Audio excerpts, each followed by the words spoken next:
Okay, can you hear me now?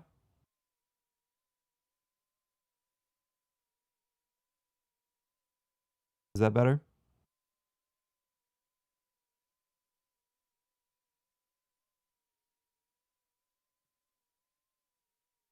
Okay, good. Sorry about that. All right, I'm gonna go back because none of that sound came through. So we're gonna just redo this first part a little bit.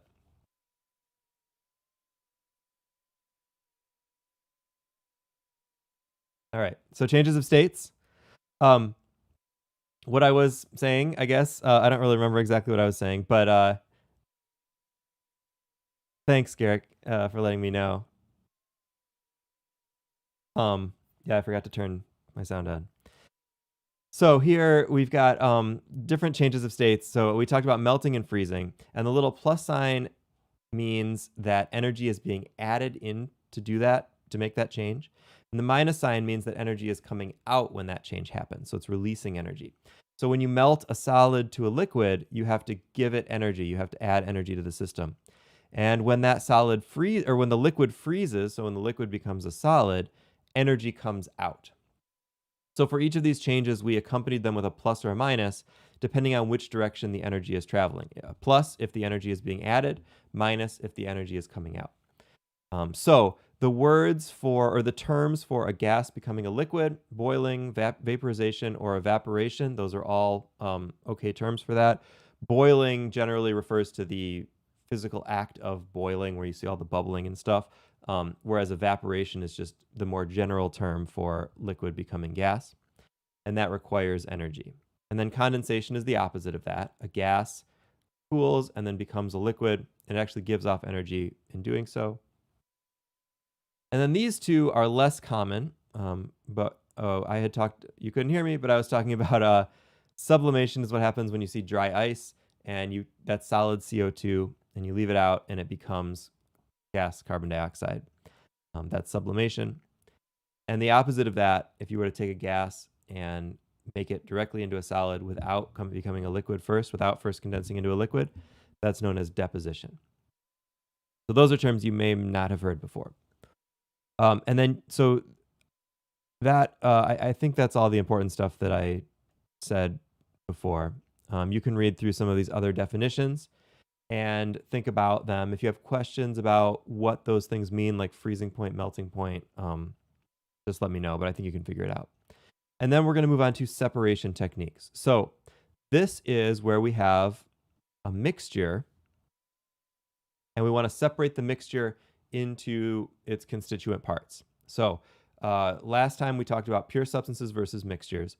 None of the techniques on this page can separate pure substances, like separate the elements out of pure substances, because that requires a chemical change, a chemical reaction. What they can do is they can take a mixture and separate the mixture into the different pure substances that are in the mixture. So the first one here is filtration. That is where you have some sort of a barrier. In this case, it's a filter paper, but it could be a screen or a membrane or something like that. And some of the parts of the mixture can pass through and some of them cannot. Generally, the phases here are liquid and solid.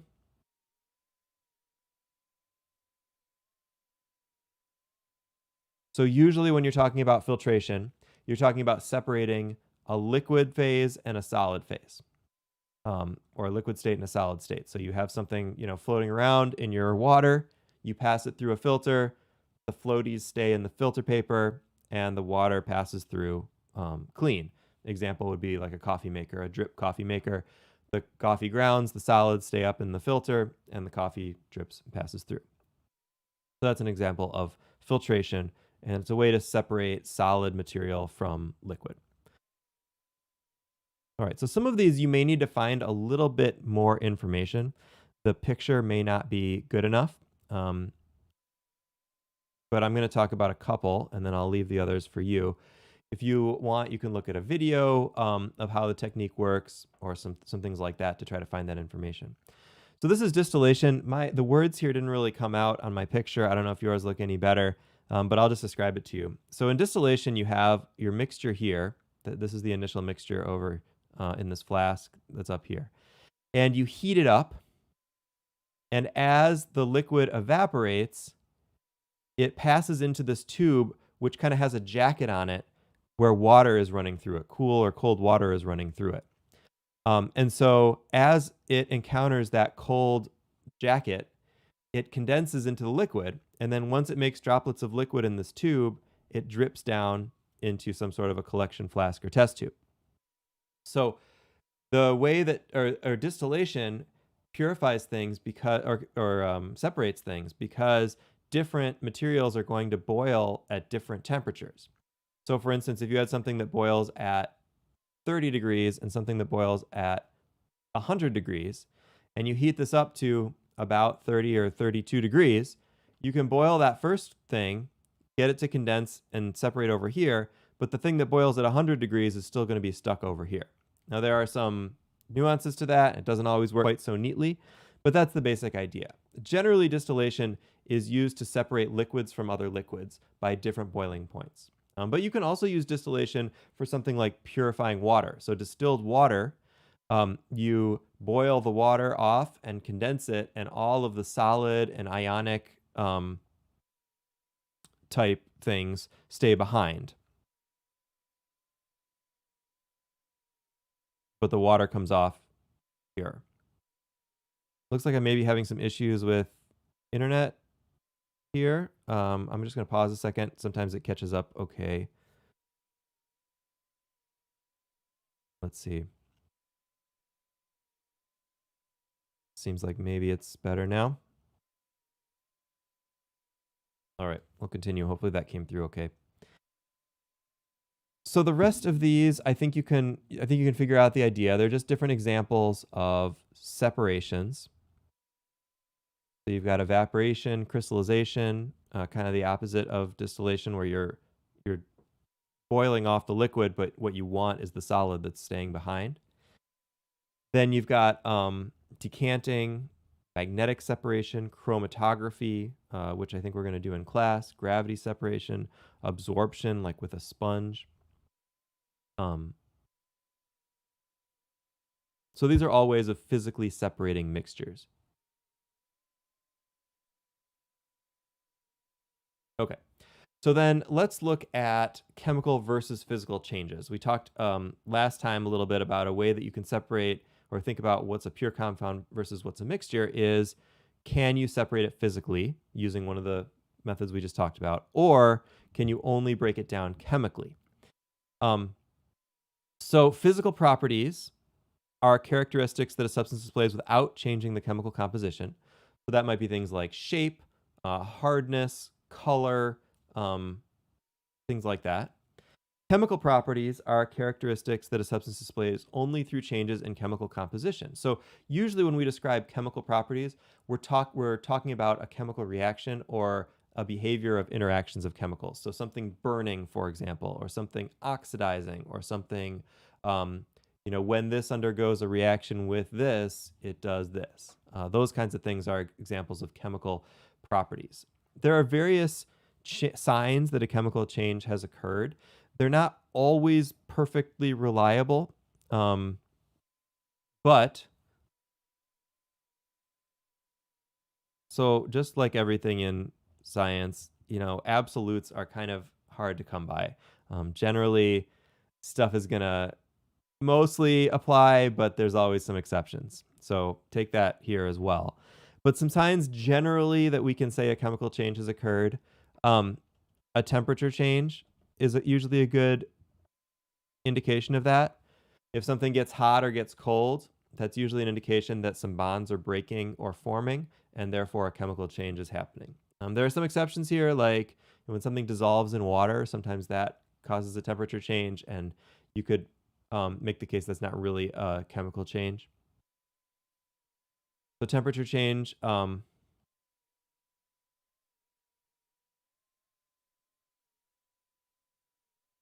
gas evolution might be another one. So if you put some chemicals together and then all of a sudden it produces a gas, that's not a gas separating, that's generally a gas forming from the chemical reaction. And some of you saw that in class last week. Some of you will see that in class today, in lab today.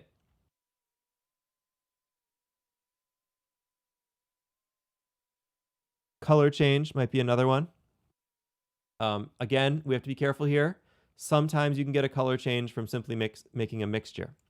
Sometimes that's not a chemical change. But if you have a substance and you haven't really like physically mixed it with anything, it just sort of reacts or it changes in a way that it's very unpredictable. So let me tell you what I'm thinking about a little bit. Like, let's say you have a blue powder and a black powder.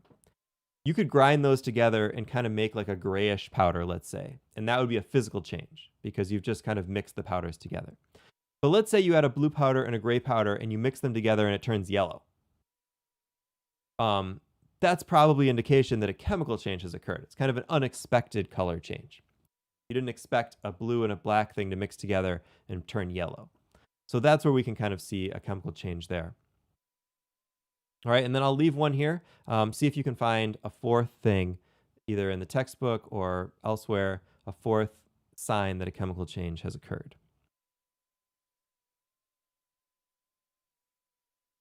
All right, so to practice this, let's take a look at some of these and think about first if a property is physical or chemical, and then if a change is physical or chemical. All right, so boiling point. Is a boiling point a physical or chemical property? So we ask ourselves, okay, does boiling apply to making a physical change or a chemical change? And the answer is a physical change, because when you boil something, you don't change its chemical composition, you just change its state from liquid to gas. So that makes the boiling point a physical property. All right, what about flammability? Flammability, whether it can catch fire or not, does that apply to a physical process or a chemical process? Well, in this case, it's a chemical process. Something catching on fire is a chemical reaction. The flame, it's usually reacting with oxygen. That's a chemical reaction. And so the flammability of a substance is a chemical property. All right, so I encourage you to try to figure out the last three of these and let me know if you have questions or you're not sure. Let's move over to the changes. Let's look at what would be a chemical change versus a physical change. So let's look at baking cake. I'll jump down to this one here. Is baking cake a physical or a chemical change? Well, are we changing the substances chemically, or are we combining them? And the key word here, I think, is baking. There's certainly types of cooking where you're simply mixing things together, which would be a physical change, like, let's say, making a salad. But in this case, you're adding heat. And if you've ever seen a cake bake, clearly there is a very large difference in what you start with a batter versus what you end with a cake. So that's really an indication that a chemical change has occurred. Anytime you're really adding heat and changing things, solidifying, browning, those sorts of things, gas evolution, that's a good indication of a chemical change. So where's the physical change on this list? Well, there's a couple of them. I see two of the list here that I would say are physical changes. Cracking an egg, right? We're not chemically changing anything in the egg, we're just breaking it. And then dissolving sugar in water and evaporating off the water. We have sugar, we have water, we put them together, we make a mixture. That's a physical change, making a mixture. Then we separate the water and the sugar. Again, a physical change. And that leaves the other two as chemical. So let me know if you have questions about that, or if that's not clear.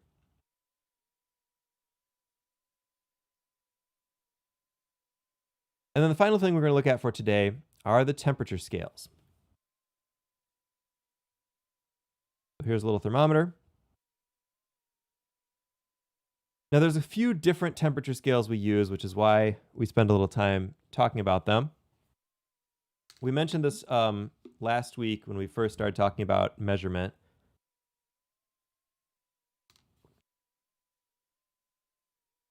But the three temperature scales are Fahrenheit, Celsius, and Kelvin. Fahrenheit is the scale that is most commonly used in the United States for generally talking about temperature, whether it's the temperature outside, body temperature, stuff like that, temperature on your oven. The rest of the world is pretty much using the Celsius scale. In lab, we'll most often use the Celsius scale. And then we also talk about one more scale called the Kelvin scale. And Kelvin scale is useful when talking about really cold things. It's also useful when we need a unit that does not go negative, which comes with calculations. So if you're trying to do a calculation with a temperature measurement, the negative numbers will really mess you up usually. Most units, I mean, think about all the other things we measure in lab, whether it's mass, length, whatever, we never really go negative. We always start at 0 and we count up from there. So the Kelvin scale is useful when we need a unit that starts at 0. And the 0 that it starts with is called absolute 0, which is where there is no molecular motion. So temperature is a measure of average kinetic energy of atoms. So atoms are always kind of moving around in some way. And the temperature is proportional to that energy. So the faster they're moving, depending on size, the higher the temperature. So 0 Kelvin is absolute 0. Everything is stopped. Because it's stopped, there's nothing less than stopped. There's no less motion than no motion. So that's why the Kelvin scale can start at 0. The other thing that's a little tricky about temperature scales is that there are two things we have to correct for. They start at different places, so the 0 is at a different place, and the unit size can be different as well. So between the temperature, or the Fahrenheit and Celsius, we'll just stick to that for now. Water boils at 212 degrees Fahrenheit and 100 degrees Celsius. Water freezes at 32 degrees Fahrenheit and 0 degrees Celsius. So you'll notice not only do they start at, is the 0 at a different place, but also the unit size is different because there are 180 units between 32 and 212, and there are 100 degrees between 0 and 100. So the Fahrenheit degree is smaller than the Celsius degree. So in order to convert between Fahrenheit and Celsius, it's not enough to just say, well, there's 1.8 Fahrenheit degrees in a Celsius degree, because they also start at a different place. So we use these temperature conversions. So if we want to convert from Celsius to Fahrenheit, what we do is we take the Celsius temperature, we multiply it by 1.8, and then we add 32. Because there's this 32 degree offset in the two scales. The opposite of that, you can go through and do the algebra. What you find is that the temperature in Celsius is the temperature in Fahrenheit minus 32, and then that whole thing divided by 1.8. Now here's where it gets a little bit, I'm not going to say tricky, but you have to be careful. When you do this, you have to do the multiplication and addition or subtraction or division. You have to do that all in the correct order as given by the equation. Most modern calculators, especially graphing calculators, understand order of operations. Like you do multiplication first, and then you do division, or multiplication and division, and then addition and subtraction. So if you take like a TI-80 whatever, and you type in 100 minus 32 divided by 1.8, just like that, what that's going to do is it's going to do the 32 divided by 1.8 first, and then it's going to subtract that whole thing from whatever that first number was. And that's not right. You want to do the subtraction first and then the addition. So a couple ways to make sure you do that. One, you can just do it in 2 steps. So you can subtract 32, push enter, and then divide that number by 1.8. That works. Or you can actually type in the parentheses to force the calculator to do it in the correct order. Not as much of an issue in this way because the calculator will do the multiplication first. But that is just something to keep in mind when you're doing this. You don't need to memorize these equations. You'll have them for your reference on the quizzes and exams. But you do have to know how to deal with them. One thing that I always suggest is if you know these kind of landmark values, then you'll have a good sense if something goes wrong. All right, so if you know that the freezing point of water is 32 and the boiling point of water is 212 on Fahrenheit, and that's 0 and 100 in Celsius. And it's also a good idea to know, especially for those of you going into health careers, normal body temperature is 98.6 Fahrenheit, 37 degrees Celsius. You should know both those numbers. That way, if let's say you have a temperature conversion problem. Let's try one here. Suppose room temperature is 72 degrees Fahrenheit. Report this temperature in degrees Celsius and kelvins. All right, so to get the degrees Celsius, we're going to take the 72 degrees Fahrenheit, subtract 32, and divide by 1.8.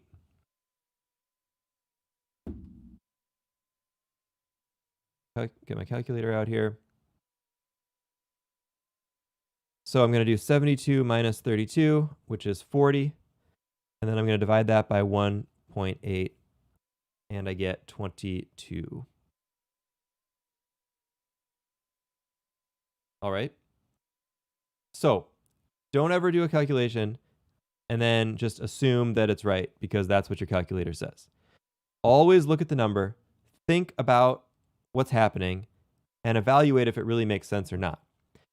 So room temperature, 72 degrees Fahrenheit, the temperature of a room, 22 degrees Celsius. Based on what we know about those scales, does that seem like a reasonable number? I think it does. And let me show you where it wouldn't. So let's say we did this calculation wrong. I'm going to do my calculator, and I'm going to pretend that the calculator does that error that I was just telling you about.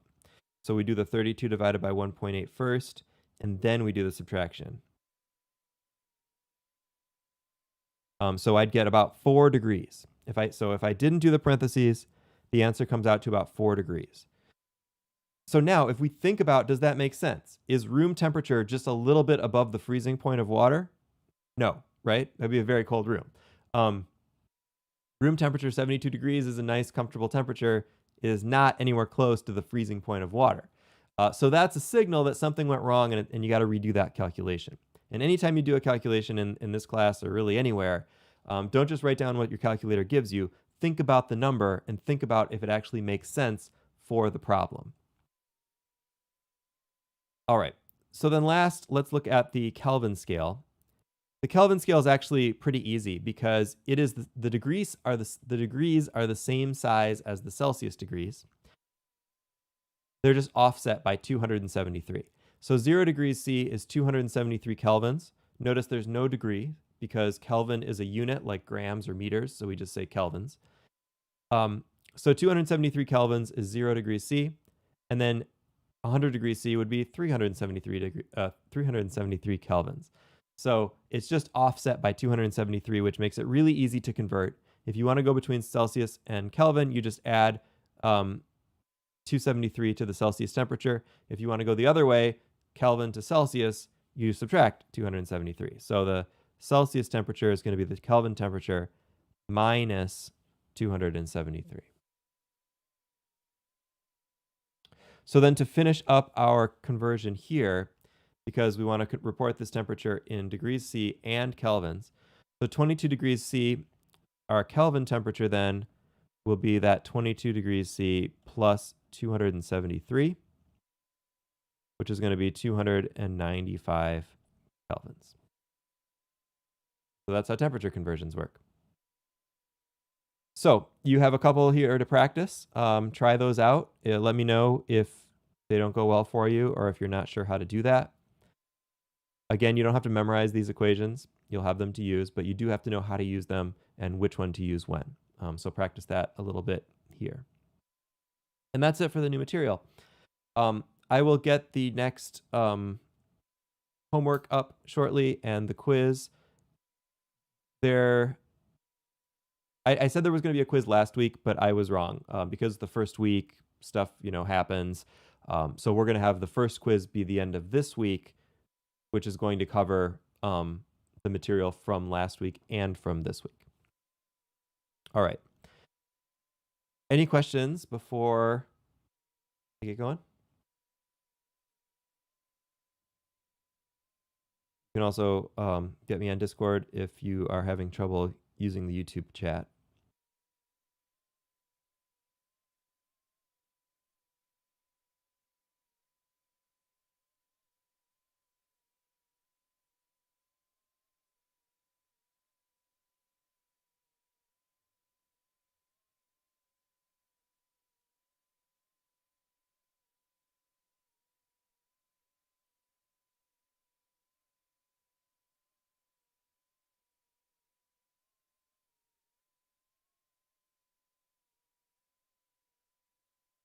All right. Well, let me know if anything else comes up, and I'm excited to meet Group B in a couple hours.